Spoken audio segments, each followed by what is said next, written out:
Have you denied the creator of this universe? Now, my question to you is, do you, number one, believe that there is a God? And number two, do you follow him? I want to address that first question. Do you believe that there is a God? Now, I would propose to you this. Everywhere we look, we can see in creation that there is a designer. If you look at the trees, look at the sky, look at the birds, look at our own bodies, look at our eyes and our ears and our organs and how they've been so incredibly designed. It's pretty crazy to think that we've just evolved from a bunch of monkeys and bananas. So I propose to you that there is another way. We have been created. We have been designed, intelligently designed. But if you do not acknowledge that, that's because you don't want to believe that there is a God. You don't want to believe that there is a God who has made you, who has designed you, and who has ordained the best way to live. And this is why many people do not want to come to the light. You know, Jesus said this is the condemnation, that light is come into the world. That was Jesus. But men love darkness rather than light. And he went on to say that people don't come to the light because if they did, their deeds would be exposed. Is that you? Are you hiding from God? Are you denying the Creator? If so, why? So I really challenge you with that. Think about that. Challenge yourself, or why have you denied that there's a Creator? Now, I will say to you this. All of creation points towards the invisible God. All of creation shows everything about him. But the Bible says the fool has said in his heart there is no God. Are you a fool? This is not an issue of intellect and knowledge, because all the science is there to show a creator.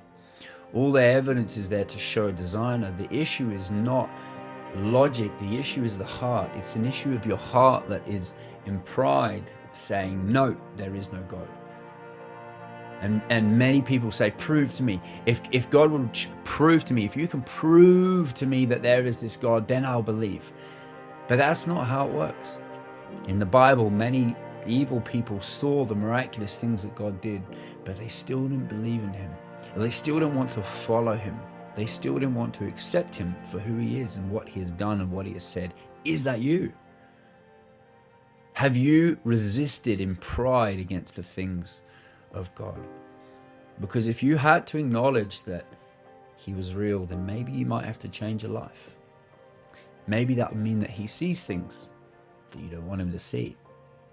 And I kind of see it as like a robber or a thief who steals from a bank or, breaks the law.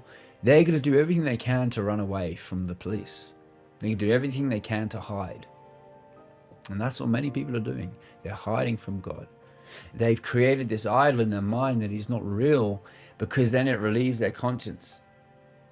And it can sort of relieve that burden of sin. But you're not going to be able to escape in the day of judgment. One day we'll all stand before God and everything will be accounted for. Everything is going to be exposed. Everything that's come out of our hearts, everything that we've spoken, everything that we've done is going to be brought to light and perfectly judged.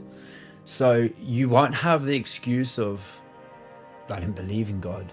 There wasn't enough evidence. No one is going to have that excuse, because the Bible says that we have all of this creation to prove his existence. The issue is the heart. So where is your heart at? I challenge you to think about that. And if you think you can challenge me on it, let's talk. Let's have a discussion. Let's have a debate online. No matter who you are, no matter what religion you are, it doesn't matter where you're from or what you've done. Let's talk about it.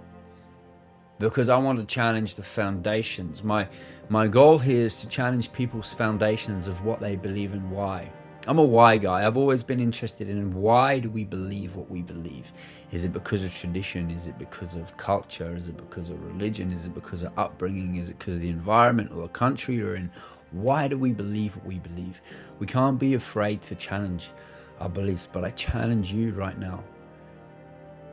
Why do you not believe that there's a God if you don't?